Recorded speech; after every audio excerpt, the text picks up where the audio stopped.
আরে আরে, সূর্যটা কোন দিকে উঠেছিল সেদিন যে তোমাদের শ্রেজাদি লুচি বেলছিল? এমনিতে তো আমি ঘরের কোনো কাজেই করি না, সারাদিন শুধু শুয়ে শুয়ে রিলস দেখি। কে এমন এসেছিল স্পেশাল মানুষ যে লুচি বেলতে শুরু করেছিলাম আমি? সেটা তোমাদেরও জানতে ইচ্ছে করছে বলো? ঠিক আছে ঠিক আছে, আর তোমাদেরকে অপেক্ষা করাবো না, জানতে হলে পুরো ভিডিওটা দেখতে হবে। তো চলো ভিডিওটা প্রথম থেকে শুরু করি। তো সেদিন খুব সকাল সকাল ঘুম থেকে উঠে চান টান করলিনছিলাম। সেদিন আবার মাথায়ও চান করেছিলাম, মানে শ্যাম্পু করেছিলাম। সেই কারণে চুলগালা ভিজে থাকার জন্য আমি চুলগালা সেরকম একটা আঁচড়াই নেই। ভিজা চুল যদি আঁচড়াই না তো খুব চুল উঠে, সেই ভয়ে আমি তো ভেজা চুল আঁচড়াই না। একেই তো মাথায় 2-4টে চুল আছে, সেগালাও যদি ঝরে যায় তারপরে টাকলা হয়ে যাবো। তো সেজন্যই ভয়ে ভয়ে যেমন তেমন করে ওপরে ওপরে চুলগালা আঁচড়াই নিলাম যাতে চুল না উঠে। তারপরে লেগে পড়লুম লুচি বেলার জন্য। আমার মা তো আগে থেকে আটা মেখে আর লই করে রেখে দিনছিল। তারপর আমি লই গালাকে গোল গোল করতে শুরু করলাম। আর কি জানো তো, আমার এইসব কাজ করতে এত কুড়েগিরি লাগে কি আর বলবো তোমাদেরকে। আর তোমাদেরকে সত্যি কথাটা বলেই দিই, সেদিন কিন্তু কোনো স্পেশাল মানুষ আমাদের ঘর আসে নাই। আরে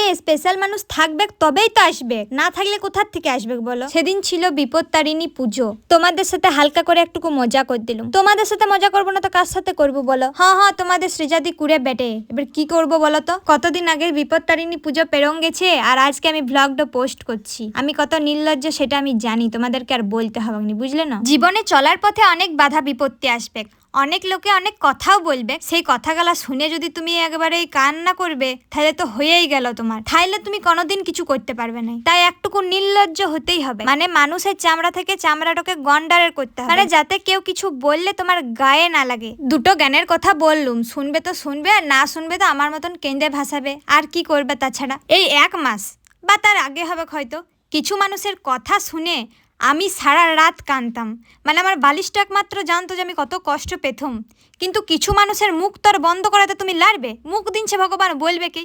আর আমারও চোখ দিনছে, আমার চোখ থেকে গড় করে জল বেরোবে কি? কিছু করার নাই। আসলে এখনকার যুগটাই এরকম, মানুষের স্বার্থ সিদ্ধি করার জন্য যত দূর খুশি তত দূর যাবে, আর যেই স্বার্থ শেষ হয়ে যাবে মানুষটাকে ছুঁড়ে ফেলে দিতে 2 মিনিটও ভাববেন না। যাই হোক, তারপর লুচি বেলা তো আমার কমপ্লিট হয়ে গেছিল। আর কিছুদিন আগে আমি একটা শাড়ি অর্ডার করেছিলাম, সেটাও কিন্তু চলে এসেছিল। শাড়িটা তোমাদেরকে পরে দেখাবো। আগে দেখো, এই পেয়ারা গালা হচ্ছে আমাদের গাছের, খেতে কিন্তু দারুণ টেস্ট। তোমরা আবার লোভ দিন দাও না। আর লোভ দিলেও কিছু হবে না, কারণ আমি তো আগেই খেয়ে নিচ্ছি, এখন শুধু ভিডিওটা আপলোড করছি। হিহি। জানো তো, যখন ছোট ছিলাম না, আমরা সব বান্ধবী গালা মিলে না লোকের গাছের পেয়ারা চুরি করে খেতাম। কেউ কি আছো আমাদের মতন যারা পেয়ারা চুরি করে খেতে?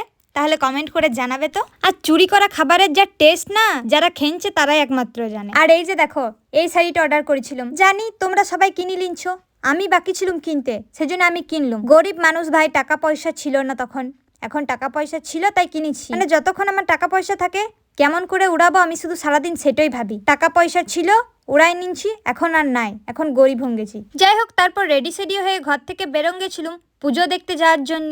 এখন বিয়ের জন্য খুব ব্যস্ত, তাই সেরকম ভাবে ভিডিও আপলোড করতে পারছি না। তোমরা প্লিজ আমাকে ভুলে যাও না। আবার বিয়ের এই ব্যস্ততাটা পেরোলেই আমি আবার সেই আগের মতন ভিডিও আপলোড করব রোজ। তোমরা জাস্ট এরকম ভাবেই সাপোর্ট করো। তারপর কিন্তু আমার মা পুজো দিয়ে চলে এসেছিল, আর আসার পর কিন্তু বিপত্তারিণীর লাল সুতো আমার হাতে বেঁধে দিয়েছিল। এই বিপত্তারিণী পুজোর সুতো কিন্তু আমাদের বাঙালিদের একটা ইমোশন। যাই হোক, ব্লগটা এখানেই শেষ করছি, টাটা।